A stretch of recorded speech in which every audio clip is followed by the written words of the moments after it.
ಭೀಮರಥ ಶಾಂತಿಯನ್ನು ಪುರುಷ 69ನೇ ವರ್ಷವನ್ನು ಪೂರೈಸಿ 70ನೇ ವರ್ಷಕ್ಕೆ ಪ್ರವೇಶ ಮಾಡಿದಾಗ ಆಚರಿಸಲಾಗುತ್ತದೆ.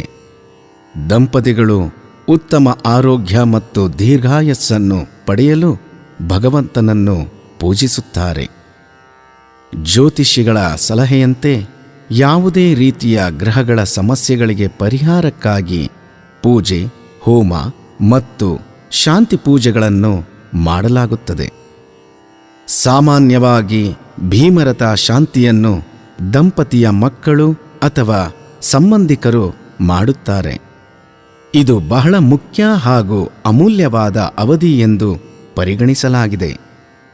ಆದ್ದರಿಂದ ಅಡೆತಡೆಗಳನ್ನು ನಿವಾರಿಸಲು, ದೀರ್ಘ ಆಯಸ್ಸನ್ನು ಪಡೆಯಲು, ಉತ್ತಮ ಆರೋಗ್ಯಕ್ಕಾಗಿ ಪೂಜೆ, ಶಾಂತಿ ಹೋಮಗಳನ್ನು ಮಾಡುತ್ತಾರೆ.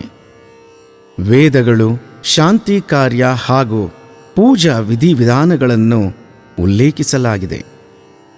ಈ ಭೀಮರಥ ಶಾಂತಿಯಿಂದ ದೀರ್ಘಾಯುಷ್ಯ ಪಡೆಯುತ್ತಾರೆ. ಶಾರೀರಿಕ ಕಾಯಿಲೆಗಳ ಪರಿಹಾರಕ್ಕಾಗಿ ಪೂಜೆ, ಹೋಮ, ಜಪ, ತಪವನ್ನು ಮಾಡುತ್ತಾರೆ. ಮಾನಸಿಕ, ದೈಹಿಕ ಸ್ಥಿರತೆ ಮತ್ತು ಬಾಳಲ್ಲಿ ಶಾಂತಿ, ನೆಮ್ಮದಿ ದೊರೆಯುತ್ತದೆ. ತಮ್ಮ ರಕ್ಷಣೆಗಾಗಿ ಕುಲದೇವತೆ, ಇಷ್ಟದೇವತೆ, ಇತರ ದೇವರುಗಳನ್ನು ಆರಾಧಿಸಲಾಗುವುದು. ತಮ್ಮ ಕುಟುಂಬದ ಆಸೆ ಆಕಾಂಕ್ಷೆಗಳನ್ನು ಈಡೇರಿಸಿಕೊಳ್ಳಬಹುದು. 70ನೇ ವಯಸ್ಸಿನಲ್ಲಿ ಕುಟುಂಬಸ್ಥರು ಎಲ್ಲರೂ ಒಂದಾಗಿ ಆಚರಿಸುವ ವಿಶೇಷ ಕಾರ್ಯಕ್ರಮವೇ ಈ ಭೀಮರಥ ಶಾಂತಿ.